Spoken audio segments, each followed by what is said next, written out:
porque a esto vino Cristo Jesús. Nació para unos hacerlos caer en ruina, pero a otros para levantarnos. Y Cristo está en mi vida, Cristo está en mi corazón, de modo que si yo estoy en Cristo, nueva criatura soy. Las cosas viejas pasaron, he aquí todas son hechas nuevas. La vieja ya dejó de ser vieja, ahora es nueva, aleluya. El viejo sentir ya está viejo, ahora hay un nuevo sentir, aleluya. Así que levántate, cambia tu actitud, cambia tu conducta, cambia tu comportamiento, cambia tu pensamiento. Ok, quiero que vayamos a la Biblia y vamos a leer la palabra del Señor. Quiero hablarles en esta mañana sobre lo que es para mí la columna vertebral de la profecía, sobre los últimos acontecimientos o lo que está por venir. Pónganse de pie, no se sienten hasta que yo les diga, por favor. Sí, y vamos a leer la palabra del Señor en Lucas capítulo 2 versículos 1 y 2. Voy a caminar con estos versículos hablando acerca de la Navidad o del nacimiento de Jesús, pero a la vez también qué es lo que trajo el nacimiento de Jesús para nosotros, sí, qué etapa empezó y también en qué momento habrá quizá todo esto de terminar. ¿Ok?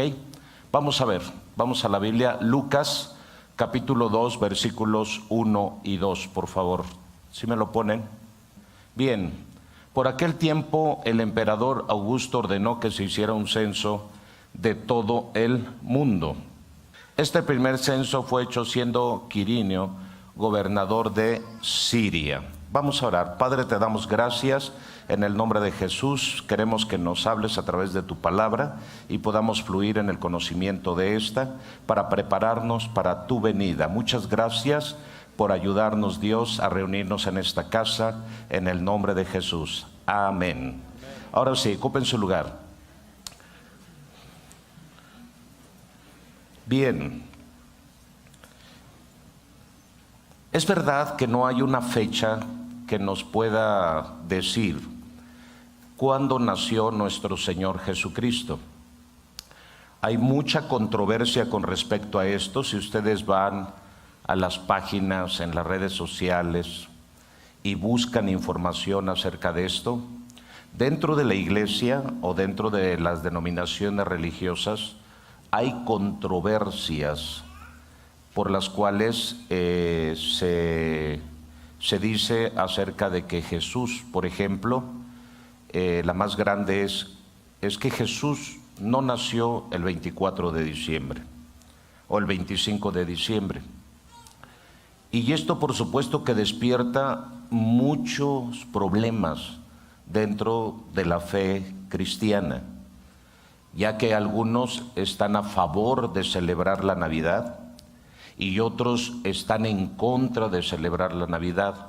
Y la razón que argumentan es que dicen que la Biblia no dice cuándo nació Jesús, por lo tanto no se debe de celebrar el cumpleaños de Jesús.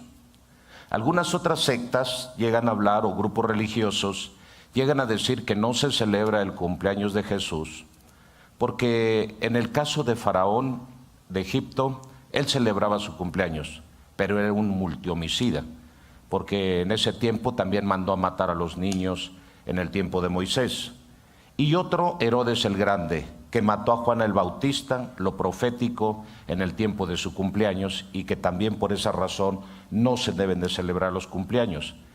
Por supuesto que estos acontecimientos están narrados por una razón, pero no tiene nada que ver con cumpleaños. No tiene nada que ver que si celebra o no se celebra el cumpleaños. José fue el historiador del primer siglo. Él no narra dentro de sus escritos, sus libros, él no narra tampoco cuándo nació nuestro Señor Jesucristo. Quiero pensar las causas o las razones por las cuales no se menciona esto, aunque hay señales e indicios acerca de qué fechas aproximadas fueron cuando nació nuestro Señor Jesús.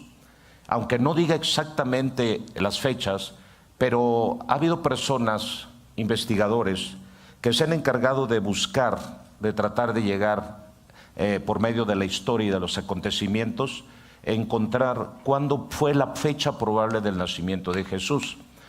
Algunos le atribuyen que el nacimiento de Jesús pudo haber sido entre septiembre y octubre, por la fecha en que todavía había pastores, todavía el invierno era todavía otoño y no era invierno, no entraba el invierno totalmente a la nación de Israel, y que por eso dice había pastores en el campo. Por esa razón se dice septiembre, octubre fue el nacimiento de Jesús. Entonces, pero la palabra de Dios nos dice que en el tiempo, Lucas es el que nos menciona que en el nacimiento de Jesús sí hubo en este periodo de tiempo un censo. Y esto nos lleva entonces a cambiar las fechas de septiembre y octubre.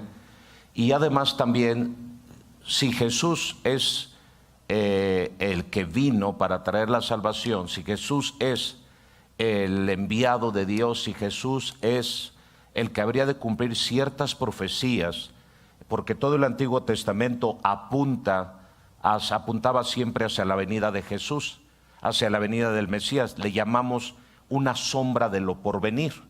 El Antiguo Testamento nos habla, por ejemplo, acerca del tabernáculo, acerca de los panes sin levadura, nos habla acerca del advenimiento del Espíritu Santo, nos habla de la resurrección en el Antiguo Testamento, nos habla del arca de salvación, etcétera. Y todo esto en el Antiguo Testamento apuntaba hacia nuestro Señor Jesucristo cuando Él viniera a esta tierra. Entonces, muy probablemente se cree y se piensa que nuestro Señor Jesucristo nació entre el 6 de marzo, ¿sí? Entre el 9 de marzo y entre el 3 y 4 de mayo, entre ese lapso de tiempo, entre marzo y mayo, en esos meses, muy probablemente nació nuestro Señor Jesús. Otro antecedente que nos lleva ahí a pensar, ¿en qué año nació aproximadamente? Jesús probablemente, dice la palabra, que Herodes el Grande era quien gobernaba Judea. Y para este tiempo Herodes, él mandó asesinar a los niños menores de 2 años cuando se enteró de que había nacido el Mesías, al cual llamaban el Rey de los Judíos, aquel que vendría para gobernar a la nación de Israel. Esto, por supuesto, que despertó en este personaje político un celo, una envidia, un enojo, y aparte era muy cruel este hombre. Y él vivió entre el año 70 y el año 6 o 4 antes de Cristo. O sea, muy probablemente se cree que él murió en el año 6 o 4 antes de Cristo. Entonces quiere decir que Jesús, si nació en el periodo de Herodes, estamos hablando que mandó a matar a los niños de 2 años. Posteriormente vemos que Herodes muere, dice la palabra, y entonces Herodes el Grande no dio gloria a Dios y murió comido por los gusanos. Josefo sí dice cómo murió este personaje. Él dice, el historiador, que su muerte fue terrible. Y cuando dice que murió, la Biblia, comido por los gusanos, la realidad es que él murió con gangrena. Y esta gangrena le vino en sus genitales. O sea, fue una muerte terrible la que tuvo este hombre, y murió de esta manera entre el año 6 y el año 4 antes de nuestra era. Entonces se cree que probablemente Jesús nació entre el año 6, 5 o 4 antes de que comenzara el primer año después de Cristo. Así que si Jesús nace en Lucas capítulo 3, versículo 23, nos narra en qué momento Jesús comienza su ministerio. Sí, miren, vamos ahí. Son datos que son importantes. Dice, y Jesús tenía unos 30 años cuando comenzó su actividad, y fue hijo, según se creía, de José. José fue hijo de Elí. Entonces Jesús comenzó su ministerio a predicar el evangelio del reino a la edad de 30 años. Así que si Jesús nació entre el año 6 y el año 4 antes de Cristo, cuando él comenzó a predicar, estamos hablando por ahí del año 26 o 27, ¿sí?, ya de Cristo, cuando él comenzó a predicar el evangelio. Y sí coincide porque de antemano Pilatos, él estuvo al frente de Judea algunos años. Sí, él estuvo al frente como gobernador algunos años y por lo tanto él era quien trajo sentencia cuando lo llevaron los judíos ante él. Él era el que era el gobernador en Judea y él estuvo por ahí entre esos tiempos, entre el año 26 aproximadamente 27, él estuvo al frente de ese gobierno. Él estuvo como unos 9 años al frente de gobierno de Judea y por lo tanto coincide, porque si Jesús comenzó su ministerio entre el año 25-26 de nuestra era, entonces teniendo 30 años, sí calza porque duró 3 años su ministerio, así que Jesús a los 30 años comienza este ministerio entre el año 25, 26, 27 de nuestra era, aproximadamente. Es muy importante estos datos históricos, porque entonces, ¿qué es lo que aconteció? ¿Qué es lo que sucedió cuando Jesús nuestro Señor nace? Miren, escúchenme bien. Hubo varios acontecimientos, entre ellos, por supuesto, el desacuerdo de Herodes, y lo mandó matar, así que María y José tuvieron que salir de su territorio, sí, e irse a Egipto durante un tiempo hasta que muriera Herodes el Grande. Cuando él muere, entonces ya Jesús regresa. Otro acontecimiento fue que Jesús, nuestro Señor, cuando es presentado en el templo, a los 8 días de que él nace, es importante ver que hay 2 personajes que lo esperan. Una profetisa, sí, y Simeón. Un hombre que ya era muy grande de edad y que él había sido determinado para ver al Mesías. Y cuando lo vio, dice la palabra de Dios, que él comenzó a profetizar. Y tuvo 2 vertientes su profecía. Número 1, la profecía hacia el Señor Jesús fue de que él vendría para derribar y para levantar. Ya desde esta edad Jesús, Simeón profetiza sobre él y le dice cuál habría de ser su labor. Tú vas a levantar a muchos, pero muchos se van a arruinar y muchos van a caer. Ahora, esto también me enseña acerca de Génesis 3:15, las 2 simientes. Esas 2 simientes, una es la simiente de la serpiente y otra es la simiente del Salvador. Escuchen, cuando Jesús viene y comienza su ministerio, él comienza a predicar en el Sermón del Monte y él comienza a hablar una serie de cosas y entre ellas dice, bienaventurados los pobres. ¿Y qué es lo que termina diciendo? Bienaventurados son los pobres. ¿Por qué?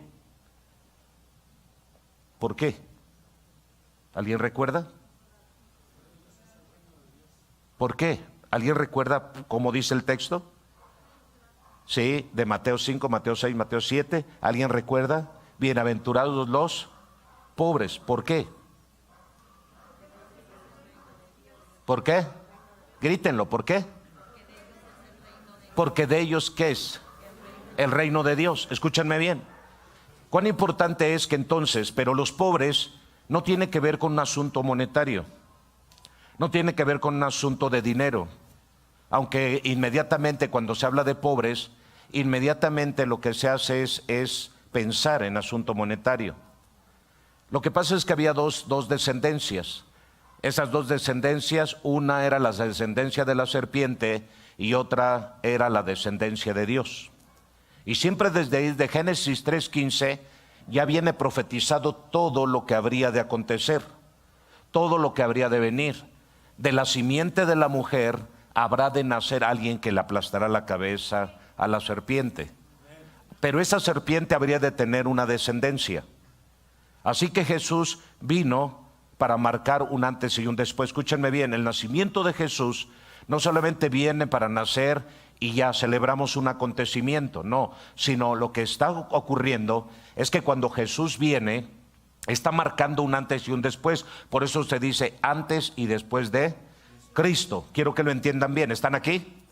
Así que cuando Jesús viene, Él marca la diferencia y marca un antes y un después. ¿Esto qué nos enseña? Pablo nos lo revela, Sí, en 2 Corintios capítulo 5, versículo 17, y nos revela por qué es ese antes y ese después. Dice la palabra, 1 Corintios 5, es esta. Por lo tanto, el que está unido a Cristo es una nueva persona. Las cosas viejas pasaron, ahora se convirtieron en algo. Digan conmigo, nueva creación. Otra vez. Nueva creación. El que está en Cristo es una nueva criatura. De modo que si alguno está en Cristo, nueva criatura es una nueva creación. Entonces lo que marcó el antes y después fue que venía una nueva creación. Ahora, escúchenme bien. La historia, los hitos de la historia dentro de la Escritura se dividen en 3 partes. Y estas 3 partes, la Biblia nos muestra en la historia, aunque no hay fechas, pero si nos ponemos a estudiar, a analizar cada uno de los nacimientos, de las genealogías, nos vamos a dar cuenta que sí llegamos a una conclusión de fechas. Así que la historia, los hitos de la historia se dividen en 3. Y nosotros nos damos cuenta que comienza la vida en Adán, la expulsión del huerto en el Edén, la nueva vida con los hijos que les van haciendo a Adán y a Eva, la muerte del primer hombre llamado Abel. Otro acontecimiento es cuando son ellos expulsados. Antes de ser expulsados, ellos son vestidos con pieles en su vida. Quiere decir que entonces aquello que era luz se transforma en carne, en tejidos, en huesos, como lo que ahora nosotros poseemos. Eso es lo que aconteció realmente cuando dice que fuimos vestidos. La vestimenta es muy importante. Somos vestidos de justicia o vestidos de injusticia. Somos vestidos de verdad o vestidos de mentira. Los vestidos prácticamente tienen que ver con conductas, comportamientos, acciones, actitudes dentro de los hombres. Y cuando el Señor nos viste de una naturaleza, de un cuerpo. Nosotros éramos espíritu, ¿sí?, que poseemos un alma y que fuimos revestidos de un cuerpo. No creo que el Señor haya sacrificado a algunos animales para vestirnos de pieles y representar así al Cordero Pascual, sino más bien creo que esto que era de luz tuvo que ser, como venía la muerte, tuvimos que ser vestidos de esta naturaleza para en algún momento de nuestro peregrinar sobre la tierra tener que dejar de existir, porque el mismo versículo 19 del capítulo 3 dice, porque polvo somos y al polvo habremos de regresar. Ahora, otra cosa bien interesante. Si los hitos de la historia se dividen en 3, Jesucristo nuestro Señor, cuando dice Pablo que somos nuevas criaturas, entonces quiere decir que nosotros como generación de hace 2000 años a la fecha tenemos la oportunidad de esta generación de participar de esta nueva creación, de participar de ser estas nuevas criaturas, de ser criatura nueva en nuestro Dios. Aleluya. Aleluya, aleluya. No, ¿están conectados conmigo o no están conectados? Todos los dormidos digan amén.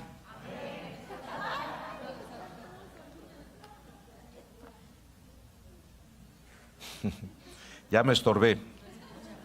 Sí, entonces, para que vayamos viendo esto también y entendiendo, Colosenses también nos habla acerca de esto. Capítulo 1, versículos 15 al 20, nos dice la Escritura así. Dice así, Cristo, escúchenme bien, Cristo es la imagen visible de Dios que es invisible. Es su Hijo, primogénito, anterior a todo lo creado. Lo que sigue, versículo 16. Más rápido, por favor. En él Dios creó todo lo que hay en el cielo y en la tierra, tanto lo visible como así como los seres espirituales que tienen dominio, autoridad y todo fue creado por medio de Él y para Él. Aleluya. Cristo existe antes que todas las cosas y por Él se mantiene todo en orden. Aleluya. Además, Cristo es la cabeza de la iglesia, la nueva creación, que es su cuerpo, el que es el principio. Fue el primero en resucitar para tener así el primer puesto en todo, las primicias de todo. Pues en Cristo quiso residir todo el poder divino, ¿sí? Y por medio de Él Dios reconcilió a todo el universo, ordenándolo hacia Él, tanto lo que está en la tierra como lo que está en el cielo, haciendo la paz mediante la sangre de Cristo que derramó en la cruz. Esto no está hablando de una nueva creación, de un nuevo tiempo, de una nueva temporada, aleluya. Y en esa nueva temporada entramos todos y cada uno de nosotros. Alabado sea Dios. ¿Están aquí? Entramos todos y cada uno de nosotros. Entonces, volviendo a los anales de la historia, estos tres hitos comienzan desde Adán y termina en el tiempo de Noé. ¿Sí? Así que Noé tenía 600 años cuando comenzó a construir el arca. En el año de 1656, después de Adán, es cuando viene el diluvio sobre la faz de la tierra. Y aproximadamente en el año 2000 o un poquito antes del año 2000 es cuando termina prácticamente una nueva etapa y comienza una siguiente etapa. Así que los primeros 2000 años están marcados, ¿sí?, de Adán hasta Noé. Sí, así que son tres etapas, tres hitos de la historia, son tres hitos que se dividen cada uno en periodo de 2000 años aproximadamente. Después comienza otra vez la historia y comienza con Abraham, capítulo 12 del libro de Génesis. Y Abraham tiene a Isaac, Isaac a Jacob, y Jacob a 12 hijos y a una hija, en total 13 hijos, de los cuales de uno de ellos nace el Mesías prometido prácticamente, ¿sí?, que es nuestro Señor Jesucristo. El segundo hito de la historia viene desde Abraham hasta el nacimiento de nuestro Señor Jesucristo, quizás 6 o 4 años antes de comenzar nuestra nueva era. Aleluya. Así que por lo tanto termina ese periodo de Abraham hasta el nacimiento de Jesús y transcurren aproximadamente otros 2000 años. La tierra o el ser humano, la tierra puede tener millones de años si así lo queremos pensar, ¿sí?, como dicen los antropólogos. Pero la vida del hombre desde Adán hasta nuestra era no tenemos más nosotros de 6000 años. Aleluya. Así que el ser humano sobre la faz de la tierra se constituye por 6000 años nada más. Ahora, nuestro Señor Jesucristo, escúchenme bien, nosotros estamos a unos pasos de poder cumplir y llegar al periodo de 2000 años. Tal vez digan ustedes, ya estamos en el 2000 año, pastor, año 2021, y vamos a entrar al año 2022. Pero el periodo de Jesucristo comienza a contar desde la muerte de Jesucristo, desde la resurrección de Jesucristo, que es la nueva era o la nueva temporada, como sucedió en el caso de Noé, cuando ya comenzaron a multiplicarse los hombres sobre la faz de la tierra, y no fue antes del diluvio, sino después del diluvio. Así también nuestro Señor Jesucristo comienza nuestra era en el momento en que Cristo viene, muere, resucita y asciende a los cielos. Y para esto estamos hablando nosotros que entre el año 25 y el año 30 o el año 33, por decirlo así, si contáramos del primer día que nace Jesús a su muerte, que fue a los 33 años, estaremos diciendo que Jesús comenzó prácticamente el periodo de la nueva era para la iglesia de Cristo en el año 33 aproximadamente.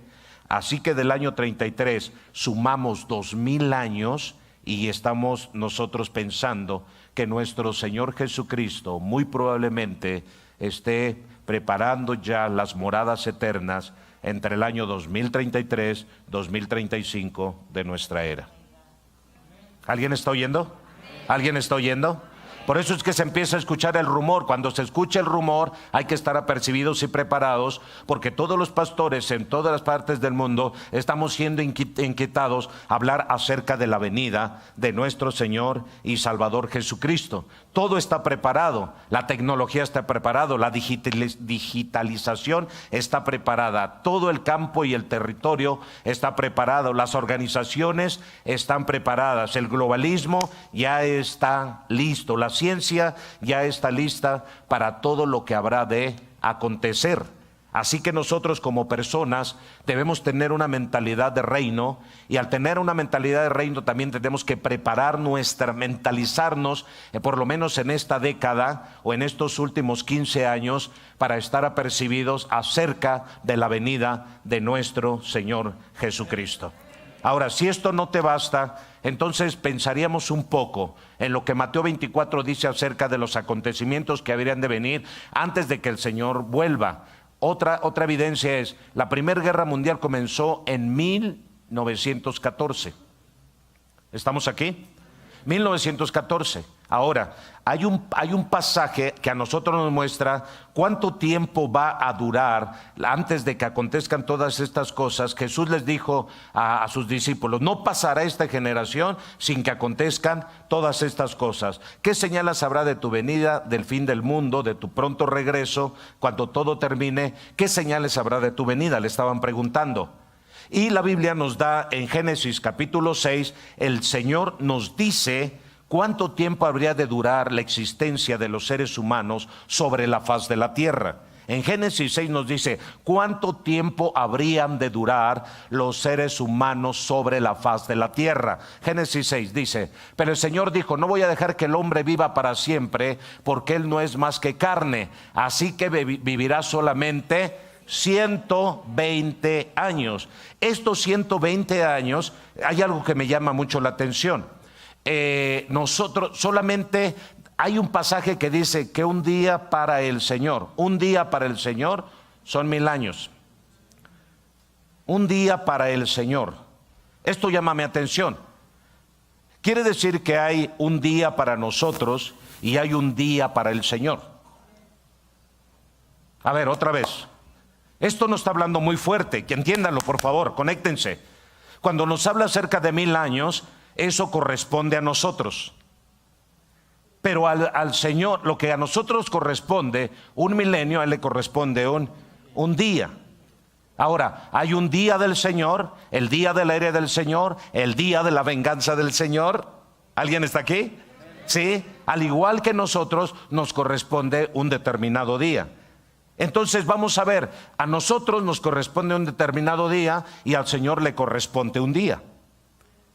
Y siempre habrá un día del Señor. Entonces, cuando Jesús viene y comienza su ministerio, Él comienza hablando acerca del profeta Isaías. Conéctense. Él comienza hablando del profeta Isaías. Y entonces comienza diciendo: por cuanto el Espíritu de Dios me ha ungido. ¿Sí? Y cuando Él me ha ungido, entonces me ha enviado. Y me ha enviado para dar libertad a los cautivos, para abrir los ojos de los ciegos, la cárcel a los que están presos. Alabado sea el Señor. ¿Sí? Y luego dice: y para predicar el año agradable del Señor. Así que el Señor tiene un día, y el día del Señor corresponde una vez cada 50 años. Por eso cuando Jesús viene, dice: yo vengo predicando el año agradable del Señor. Así que Jesucristo, cuando Él comienza su ministerio, de antemano comienza en la época en la cual habría de celebrarse la fiesta del Pentecostés, la fiesta del jubileo. Cuando Jesús sube a la cruz, prácticamente era el cumplimiento del año del Señor. A ver, ¿alguien está oyendo? Era el cumplimiento del año del Señor. A ver, ¿están aquí?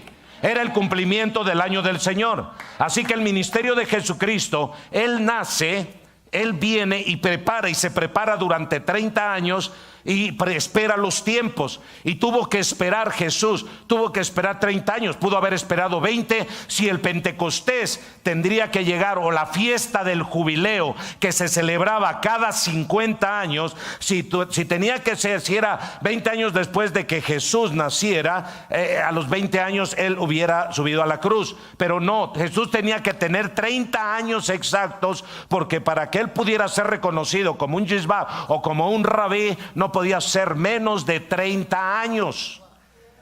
¿Alguien está oyendo? Por eso Jesús comienza el ministerio a esa edad de los 30 años aproximadamente. Y también Jesús nació entre esas fechas, muy probable entre marzo y mayo, lo cual representa que Jesús es el que venía para traer el jubileo a esta tierra. ¿Y en qué consiste el jubileo? Las fiestas de los judíos, prácticamente sus 7 fiestas anuales que celebran, sí, de estas hay 4 principales, por decirlo así. Y entre estas 4 fiestas principales, cada una de estas fiestas tiene representatividad en la persona de nuestro Señor y Salvador Jesucristo. Y se dividen en 2 temporadas: las fiestas de primavera-verano y las fiestas de otoño-invierno.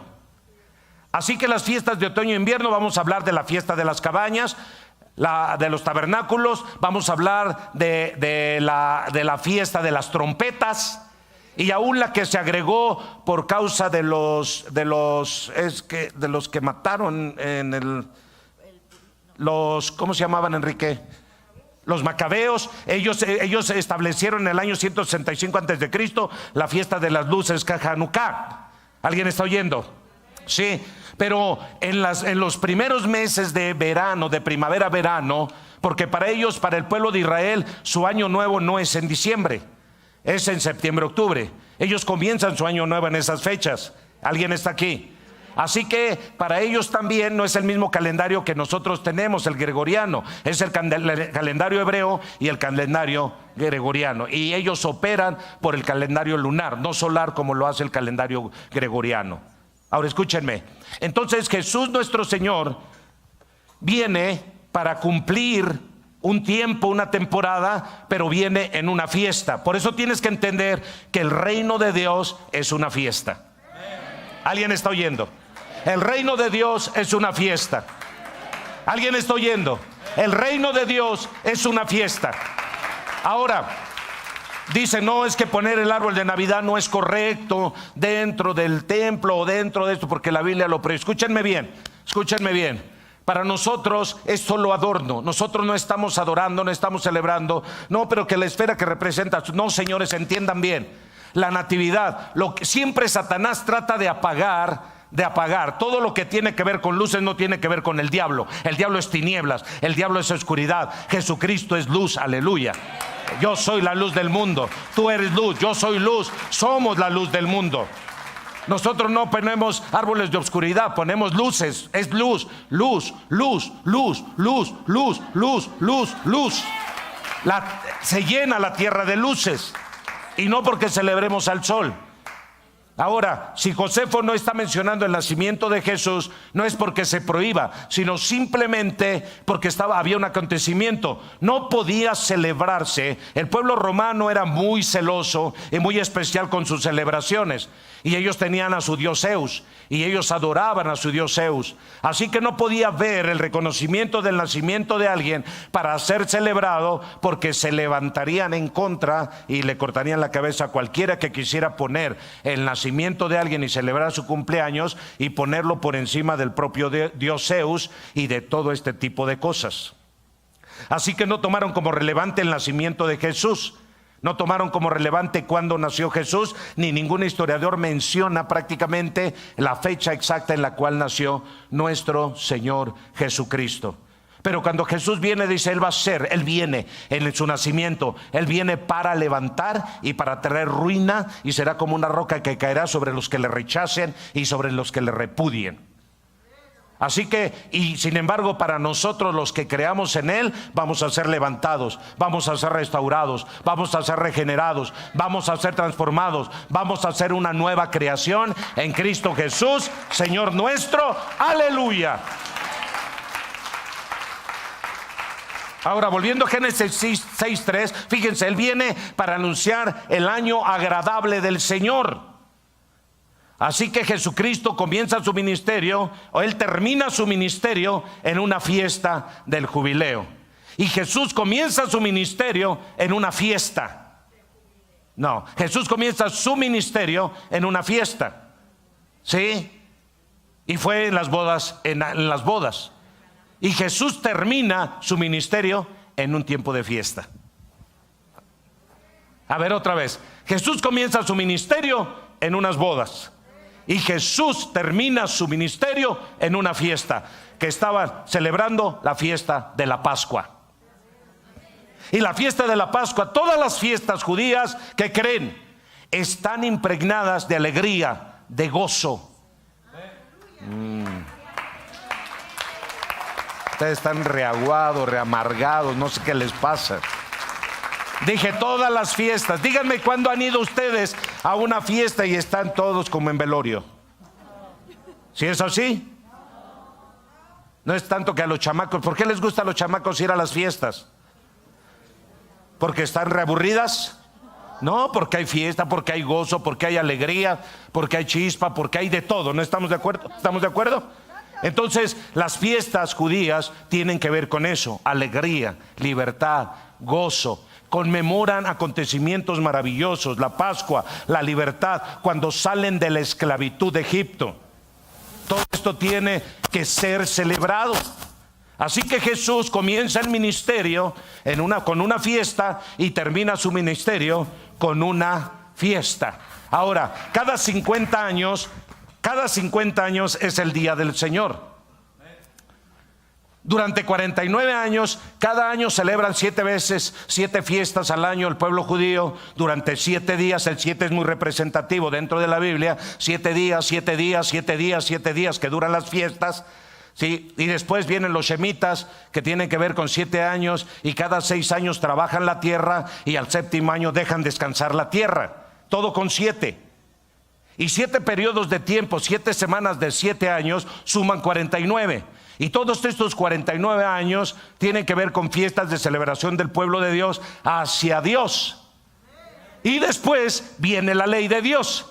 Y en el año 50, que comienza el año del jubileo. ¿Por qué es el año del jubileo? Porque en ese año entonces se perdonan deudas, se devuelven terrenos, etcétera. Todo este tipo de acontecimientos. Se da libertad a los cautivos en estos 50, en este año 50 o en este año penta. ¿Alguien está aquí? Así que por eso cuando Jesús viene, Él dice: yo he venido a predicar el año agradable del Señor. Este es el año del Señor. Este es el día del Señor, que dura un año, que dura 360 días. 360 días, cada día hay libertad, cada día hay sanidad, cada día hay perdón, cada día la gente se reconcilia, cada día la gente se abraza, cada día el que tenía esclavos, ese día suelta a sus esclavos. No eres más esclavo, vete, ya no me debes nada, ya me pagaste. Así que si ellos habían comprado un esclavo un año antes y venía la fiesta del Pentecostés o la fiesta del jubileo, ellos tenían que soltar a ese esclavo. Por eso Jesús cuando viene dice: Dios me ha ungido. ¿Y cómo me ungió Dios? Dios me ha tomado, me ha enviado y me ha ungido. Pero ¿cómo te tomó Dios? ¿Para qué te envió? Para decirles que este es el año agradable del Señor. En este año agradable tú no tienes que hacer otra cosa sino obedecer a Dios, someterte a Dios, a los preceptos de Dios, al mandato de Dios. Tiene todo lo que Dios dice es: deja en libertad a todos. ¿Cuánto te debe fulano de tal? 500 pesos, suéltaselos, ya no se los cobres, porque es fiesta de jubileo. Aleluya. ¿Cuántos esclavos tienes? 20, suéltalos, porque Él es libre, porque es fiesta de jubileo y Jehová hace libre a los esclavos, aleluya, a los deudores. Tenía yo un terreno empeñado de mi vecino. Ok, ya regrésale su terreno, ya no te debe nada. Imagínate hasta dónde llevaba Dios a la gente. Hasta dónde Dios llevaba a la gente. Hasta qué niveles en la fiesta del jubileo, hasta dónde Dios llevaba a los extremos a la gente. Imagínate en ese tiempo. Si era un banco judío y le debían 50 millones de shekels, imagínate lo que tenía que hacer. Entonces, ahora, volviendo a 120 años. Son 120 años del Señor. Estos 120 años del Señor equivalen a 120 jubileos. Y estos 120 jubileos comprende la cantidad de 6,000 años. Y entonces vendrá el fin. 120 años del Señor, porque Él dijo: no, Dios está hablando consigo mismo. O Dios está hablando con Jesús y con el Espíritu Santo. Y Él está diciendo dentro de su monólogo: no contenderá más mi espíritu con el hombre.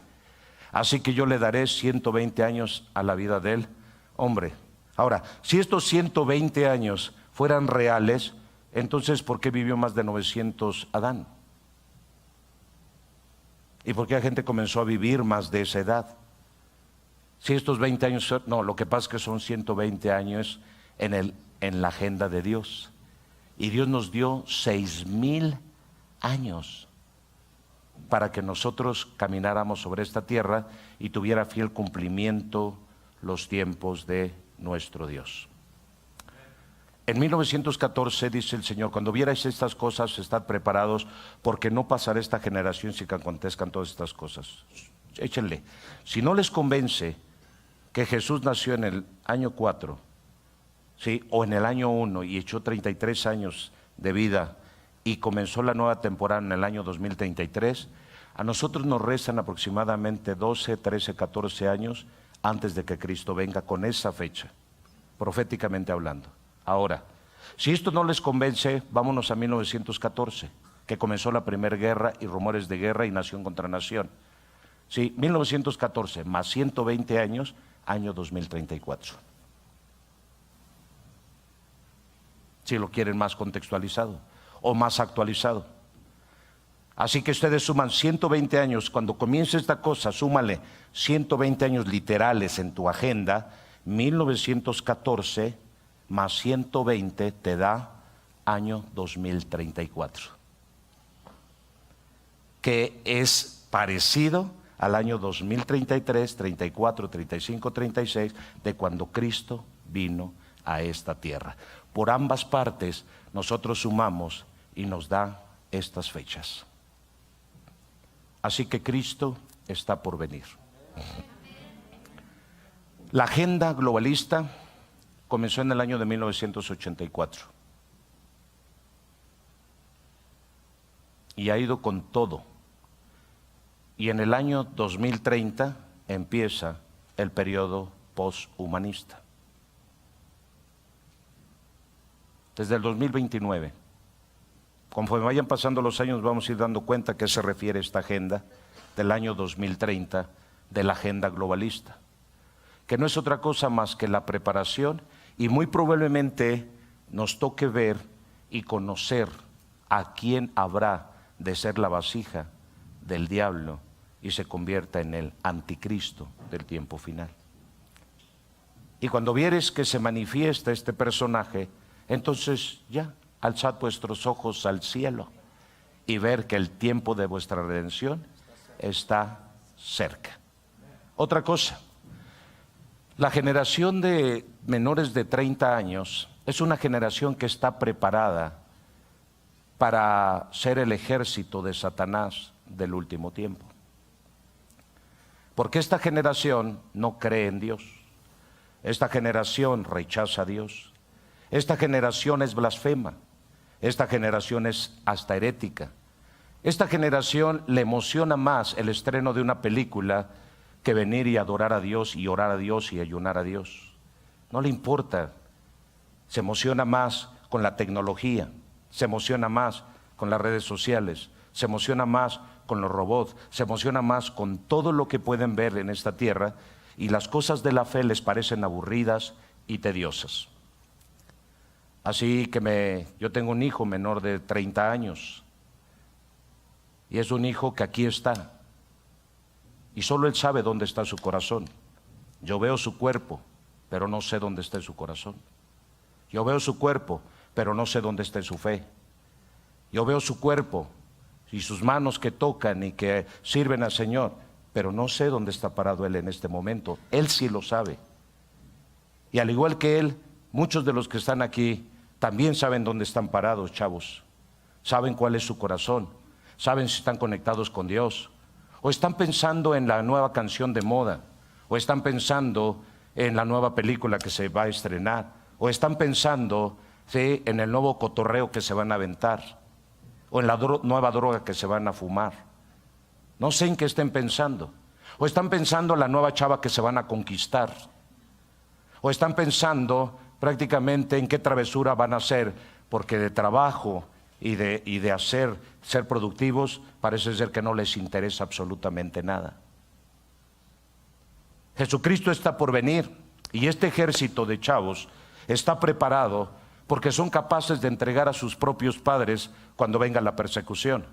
Ellos no tienen amor por sus padres, tienen una falta de respeto y de deshonra hacia los padres. Se ponen al tú por tú, se bronquean, siempre tienen una excusa y un pretexto para mirar la paja del ojo de su padre y de su madre, pero no miran la tremenda bigota que tienen ellos, aparte de no ser productivos. Es increíble ver esta generación cómo se ha vuelto insensible. ¿No me creen? Nada más pónganse a ver quiénes son todos los vendedores de droga en estas localidades. Puro chamaco de 12, 13, 15, 18 años, menores de 30 años, que se sienten capos, se sienten amos, se sienten señores, que cargan armas sin conciencia y que asesinan a diestra y siniestra porque no tienen ningún miramiento y ningún sentimiento de responsabilidad hacia su prójimo. Han dejado de tener amor hacia su prójimo y no les importa realmente. Los últimos asesinatos que ha habido en las diferentes alcaldías, a los cuales le llaman ajuste de cuentas, puro chamaco que anda en motocicleta, llegan y asesinan en las avenidas principales. Cuando se detienen los carros, llegan por su víctima y lo matan. Esto es un fenómeno que ustedes van a las noticias y es un fenómeno que está ocurriendo y que están viendo que se trata de personas menores de 30 años. Estamos viviendo un fenómeno terrible. La maldad se multiplicaría, el amor se resfriaría. ¿Y por qué el amor? El amor está hablando de la familia. El amor está hablando al interior, al núcleo de la familia. Es decir, hijos que dejarían de sentir, hijos que no tendrían sensibilidad, hijos que no tendrían ese amor y ese cariño y ese respeto y esa honra a los padres. Esto se está terminando. Sí, estamos viviendo cosas difíciles. Nuestras generaciones a los 8, 9, 10 años nos mandaban a trabajar. Hoy nuestros hijos tienen 15, 20, 25 años y quieren que los sigamos manteniendo. Algo está pasando en nuestras generaciones.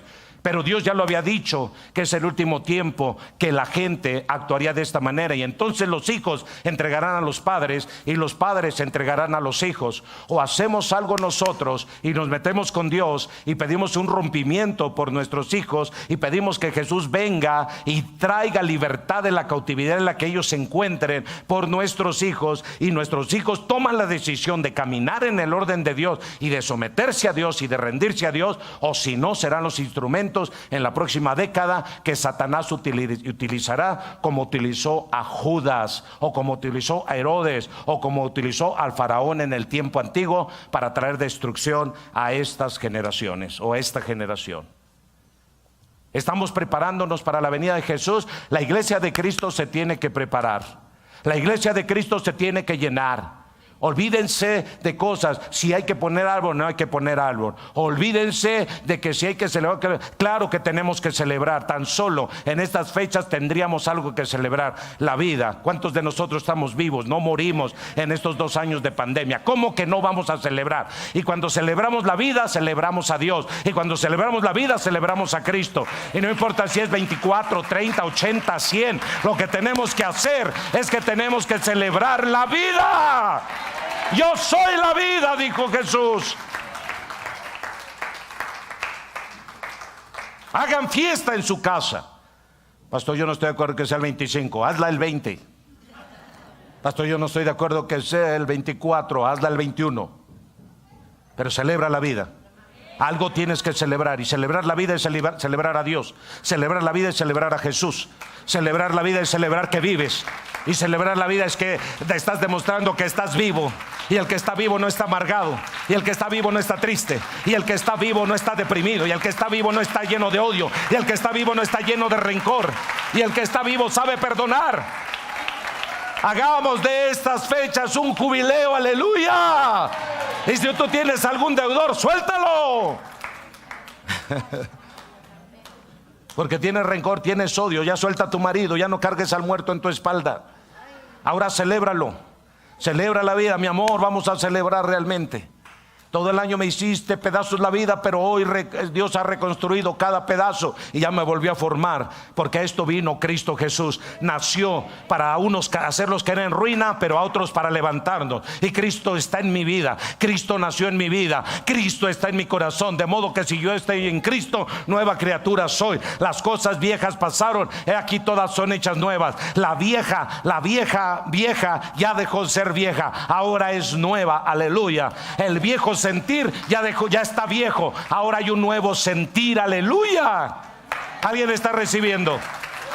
Así que levántate, Cambia tu actitud, cambia tu conducta, cambia tu comportamiento, cambia tu pensamiento. Cristo Jesús vino para meter a unos en ruina, y Jesús probó y le dijo a los fariseos, a los escribas, a los saduceos, a los políticos: díganle a esa zorra. A Pilatos le dijo: tú no tienes poder sobre de mí. Aleluya, alabado sea Dios. A Pilato dijo: tú no tienes poder sobre de mí.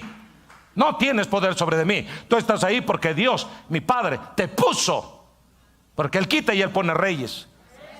Herodes le dijo: vayan y díganle a esa zorra.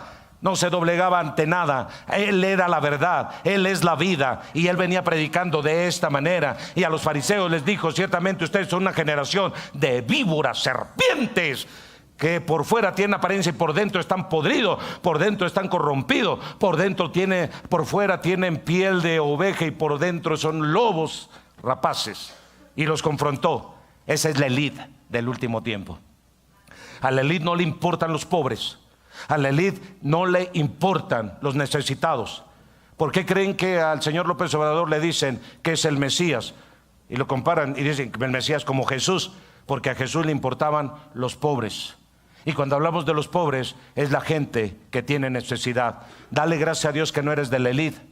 Dale gracias a Dios que no eres de los multimillonarios, porque a los multimillonarios es más fácil que un camello entre por el ojo de una aguja que un multimillonario entre al reino de los cielos. A los multimillonarios no les interesa buscar a Dios. A los multimillonarios, ellos hacen de su Dios a su manera, pagan para que su Dios sea a su manera. Aquí nadie puede pagar, aquí Dios es Dios, Cristo es Cristo, el Espíritu Santo es el Espíritu Santo. Aquí la verdad tiene que fluir, y si un rico viene, tiene que someterse. Nosotros no nos sometemos a los ricos. Los ricos se tienen que someter a la verdad, se tienen que someter a Cristo, se tienen que someter a la palabra. Aleluya.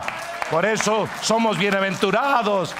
Por eso llamaban a Jesús como maldito y lo veían como maldito, porque Él se preocupaba por los pobres, por los necesitados. Y ellos estaban enojadísimos, porque como ellos eran la estirpe, la élite, pero de la serpiente, creían que ellos tenían derecho a que ese mismo Jesús estuviera con ellos. Ellos decían: a mí dame una señal, porque creían tener el poder para demandarla. Y Jesús dijo: señal no les será dada más que como Jonás tuvo 3 días en el vientre de la ballena, así el Hijo del Hombre estará 3 días en el vientre de la tierra y vendrá para resurrección. Él no estaba para satisfacer egos, ni deseos, ni anhelos de la élite. Nosotros estamos para predicar la verdad. Estamos para predicar la verdad a los grupos de los pañuelos verdes. Estamos para predicar la verdad a los homosexuales. Estamos para predicar la verdad a los políticos corruptos. Estamos para predicar la verdad, aleluya, a cualquier institución que viole los principios y valores morales que Dios estableció sobre esta tierra. Y no nos vamos a callar. Vamos a hablar verdad. Y si por causa de eso nos volvemos desagradables ante sus ojos, no nos importa. Si no tenemos palabras, habrá hechos, milagros, prodigios, señales. Callarán mi boca, pero no callarán las señales y los milagros que van a desatarse. Un día te van a decir: cállate. No vas a tener que hablar, vas a llegar con el padre: levántate. Y vas a llegar con el muerto: resucita. Vas a llegar con el enfermo en los hospitales. Y los hechos, porque si me callan con mis palabras, los hechos hablarán por Él. ¿Saben qué me gusta del reino? Que a los discípulos les dijeron: cállate, no prediquen más en ese nombre. Y ellos dijeron: Señor, da a tus siervos que con toda confianza hablen tu palabra. Está bien, pero si no, que señales, prodigios, milagros sean hechos por el santo nombre de tu Hijo Jesús. Y salieron, predicaron confianza, y milagros, señales y prodigios eran hechos. Quiere decir: me callas, no hay problema, no voy a decir nada. Estás enfermo, levántate. Va a llegar ese tiempo. Va a llegar ese tiempo. Va a llegar ese tiempo en que la unción pudrirá el yugo. En que la unción pudrirá el yugo. En que la unción pudrirá el yugo. Aleluya. Así que el nacimiento de Jesús marcó una nueva temporada, una nueva era, una nueva generación. ¿Tú qué generación eres? Y esta nueva generación es ya la última generación. Y esta última generación está hablando de hace 2000 años a la fecha. No pasará la última generación. Es decir, ya no va a haber otra era de 2000 años. ¿Oyeron? Sino va a ser la última generación, que es la iglesia de Cristo Jesús. la nueva creación. Somos la nueva creación. Estamos en Cristo, somos la nueva. Así que el viejo hombre quedó muerto, crucificado, apartado, alejado, para dar paso a la nueva generación. Y tú eres la nueva generación. Yo soy la nueva generación. Y espero que todos los jóvenes menores de 30 años se apliquen, se pongan las pilas y se pongan a ser productivos en todos los aspectos de su vida. Dejen a Sodoma y Gomorra, que es la ociosidad, y pónganse a trabajar. Pónganse a hacer algo de provecho. Pónganse a estudiar. Pónganse a trabajar. Pónganse a ser productivos y dejen la ociosidad de lado, porque les va a sorprender el día de mañana cuando ustedes, esta generación, el mundo, el diablo está haciendo una generación que se vuelva totalmente dependiente de Mamón, dependiente del gobierno, dependiente de los sistemas. Así que todos esos jóvenes, es más fácil ir a pedir una beca que producirla a él. No es malo que pidas una beca, pero si estás en Cristo, no tienes que ir a pedir una limosna a las instituciones de gobierno, porque estamos listos para producirlas. Nosotros estamos para dar. La iglesia de Cristo y del reino no es la que, ¿y ahora qué me vas a dar? No, señores, ahora ¿qué te vamos a dar? ¿Quieres de lo que tenemos? No, sigue tu camino.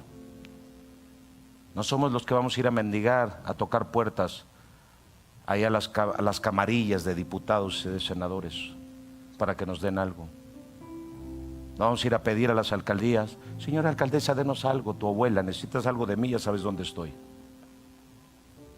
Tenemos que cambiar las mentalidades. Tú tienes algo que dar. Tú tienes algo que dar. Repito, tú tienes algo que dar. Aprende a soltar. Aprende a soltar. Aprende a soltar. Aprende a soltar. ¿Alguien está oyendo? Estemos de pie.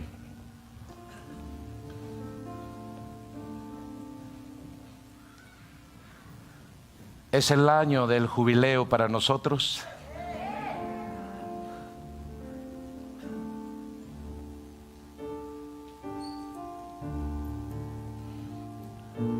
Tenemos que ver cómo está nuestra vida. Estamos de fiesta, hay alegría en nosotros, o el dolor, la enfermedad nos ha opacado, nos ha acabado, nos ha entristecido, nos ha desanimado. ¿Cómo vienes en esta mañana? ¿Con desánimo? ¿Con tristeza? ¿Tú crees que uno no se desanima? ¿Tú crees que uno no lucha? ¿Tú crees que uno no se enferma? ¿Tú crees que uno no vive momentos difíciles? Todos hemos vivido momentos difíciles. Hemos estado al borde de la muerte, pero de ahí hemos sido rescatados. Hemos estado al borde del abismo y de ahí hemos sido rescatados. Hemos estado al borde de dejar todo y de ahí hemos sido rescatados. Hemos estado al borde de una crisis moral, emocional, financiera y de ahí Dios nos ha rescatado. Dios ha tenido misericordia de nosotros. Así que ese Dios maravilloso y único que lo ha hecho conmigo, lo quiere hacer contigo. Quiero hacerlo en tu casa, quiero hacerlo en tu vida, quiero hacerlo en tu cuerpo, dice el Señor. ¿Qué quieres que te haga, Señor? Que reciba la vista. ¿Por qué tu cuerpo tiene que permanecer enfermo en esta hora? ¿Por qué no en lo sucesivo confías y crees que Dios lo va a hacer? Dios lo va a hacer, Dios lo va a hacer, Dios lo va a hacer, Dios lo va a hacer. De acuerdo a tu fe, echo la red y de acuerdo a tu fe va a ser hecho. Echo la red y de acuerdo a tu fe va a ser hecho. Echo la red y de acuerdo a tu fe va a ser hecho. De acuerdo a cómo estés creyendo. Si crees, hoy comienza tu sanidad. Si crees, hoy tu sangre se limpia. Si crees, hoy tu espina dorsal se sana. Si crees, hoy tu sistema nervioso recibe sanidad. Si crees, hoy todo cambia para ti. No vuelves a pararte en un hospital. No vuelves a ser internado. Ordeno ese espíritu de muerte y de enfermedad que te ha tomado, venga del infierno. Cualquier diseño que se fabricó en el infierno para ti, cualquier modelo que se hizo en el infierno para que tú mueras o para que tú estés clavado en una silla o lleves unas muletas, ya no más. Le hablo a ese espíritu inmundo que te fue enviado para dañarte, como aquella mujer que estaba encorvada durante 18 años, como aquel paralítico que estuvo en su lecho hasta que llegó Jesús y el año del jubileo llegó su libertad. Así será. Lo hago extensivo y público para que sepan lo que Dios va a hacer. Serás testimonio de un milagro. Serás testimonio de que Dios es con nosotros. Serás testimonio de que Dios es por nosotros. Solo llena tu corazón de Él. Ayuna, lee la palabra. Solo 2 cosas demando de ti: ayuna y lee la palabra. Ayuna y lee la palabra, y vendrá la medicina a tu cuerpo. Y entonces andarás y caminarás y brincarás como becerro de la manada, lleno de Dios, lleno del Espíritu, lleno de la palabra, lleno de promesas. Levántate y sé sano. Levántate y sé sano de tu lecho. Se limpia tu sangre, se limpian tus huesos, se limpian tus discos, se despegan, y todo lo que sea necesario ahí en tus órganos, lo que genera y detona este mal. Si tu sangre estuviera contaminada, en el nombre de Jesús, eres sano. Eres sano por el poder de Dios, sano por la gracia de Dios, sano por la gracia de Dios. Solo la gracia y solo por el nombre eres sano y libre. En el nombre de Jesús, hecho está Espíritu Santo.